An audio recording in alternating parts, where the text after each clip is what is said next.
అందరికీ praise lord. అందరూ బాగున్నారా సిస్టర్స్ మరియు బ్రదర్స్?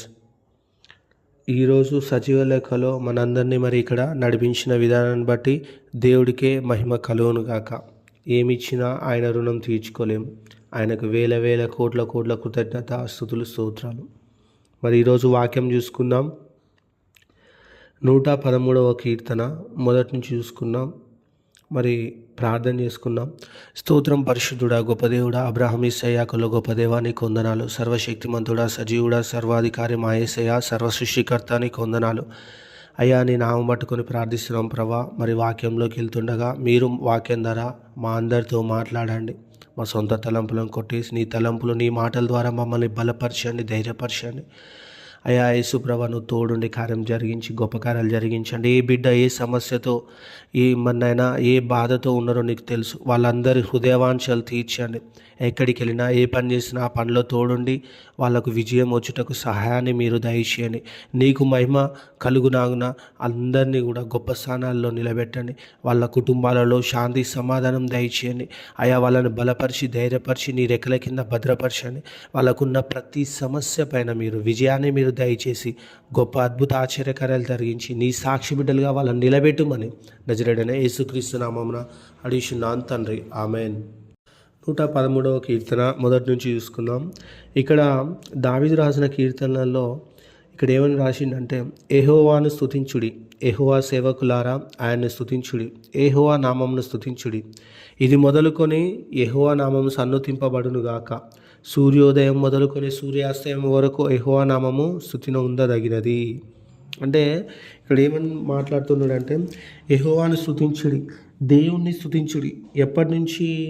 సూర్యోదయం మొదలుకొని సూర్యాస్తయం వరకు, అంటే ఎప్పటికీ దేవుణ్ణి మనం స్తుతిస్తూ ఉండాలి. ఎందుకనంటే ఆయన మహిమ ఆకాశ విశాలమున వ్యాపించి ఉన్నది. ఉన్నతమందు ఆసీనుడైన మన దేవుడైన యెహోవాను పోలి ఉన్నవాడోడు. అంటే ఆయనకు మించిన వాడు ఎవడు లేడు, ఆయనను పోలి ఉన్నవాడు కూడా ఎవడూ లేడు. ఎందుకంటే అందరికంటే పెద్దవాడు గొప్పవాడు మన యేసయ్య మాత్రమే. ఉన్నతమందు ఆయన భూమి ఆకాశంలో వంగి చూడని అనుగ్రహించుచున్నాడు. ప్రధానులతో తన ప్రజలను వారిని కూర్చుండబెట్టుటకై ఆయన నేల నుండి దరిద్రులను లేవనెత్తువాడు, పెంట కుప్ప మీద నుండి బీదలను పైకెత్తేవాడు. ఆయన యేసు ప్రభు మనల్ని నేల మీద నుండి పైకి లేపేవాడు, పెంట కుప్పల మీద నుండి బీదలను పైకెత్తువాడు. ఒకప్పుడు మన జీవితాలను చూసుకోండి, మనం ఏ స్థితిలో ఉన్నాం, దేవుణ్ణి నమ్ముకొని రక్షణలోకి వచ్చిన తర్వాత ఈరోజు ఏ స్థితిలో ఉన్నాం అంటే ఎంతో దీనమైన పెంట కుప్పల మీద ఉన్న మనల్ని, మన జీవితాలని మార్చి దేవుడు ఒక గొప్ప స్థానంలో మనల్ని ఈరోజు నిలబెట్టిండు, ఇంకా గొప్పగా నిలబెట్టబోతుండు. ఎంతోమందికి ఎన్నో సాక్ష్యాలు ఉన్నాయి, ఎన్నో సాక్ష్యాలను ఇచ్చిండు, ఎన్నో మేలులను చేసిండు దేవుడు. పెంట కుప్పల మీద నుండి బీదలను పైకి లెత్తేవాడు దేవుడు మాత్రమే. మనం ఈ లోకంలో ఉన్నప్పుడు పేదరికం నుంచి బయటపడాలంటే ఎన్నో కష్టాలు పడాలి, అయినా అందరికీ సాధ్యం కాదు, పడలేం. కానీ మనకు దేవుడు ఉంటే ఆ పేదరికం నుండి, పెంట కుప్పల మీద నుండి, ఆ దరిద్రాల నుండి, సమస్యల నుంచి, బంధకాల నుంచి, బాధల నుంచి, అప్పుల నుంచి, అనారోగ్యాల నుంచి బయటపడేసి మంచి ఆరోగ్యంతో, ఆనందంతో, సంతోషంతో, ఆశీర్వాదంతో దేవుడు మనల్ని గొప్పగా నిలబెట్టేవాడు. హల్లెలూయా.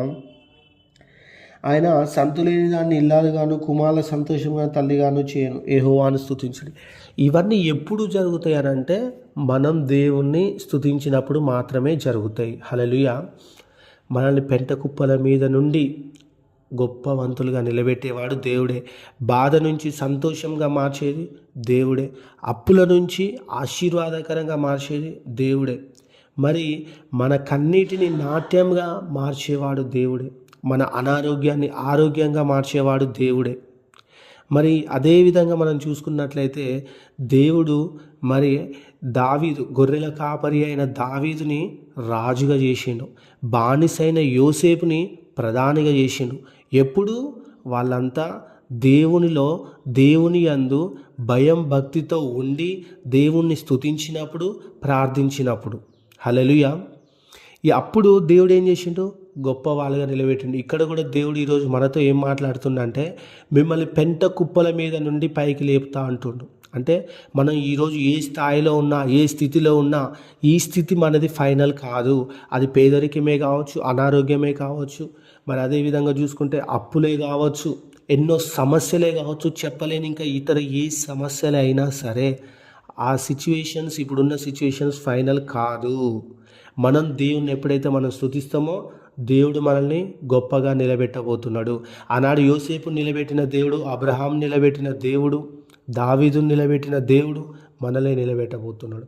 కాబట్టి మనం ఏం చేయాలంట అంటే ప్రార్థన చేయాలా, దేవుణ్ణి స్తుతించాలి. ఇవన్నీ ఎప్పుడు జరుగుతాయి? దేవుణ్ణి స్తుతించినప్పుడు జరుగుతాయి.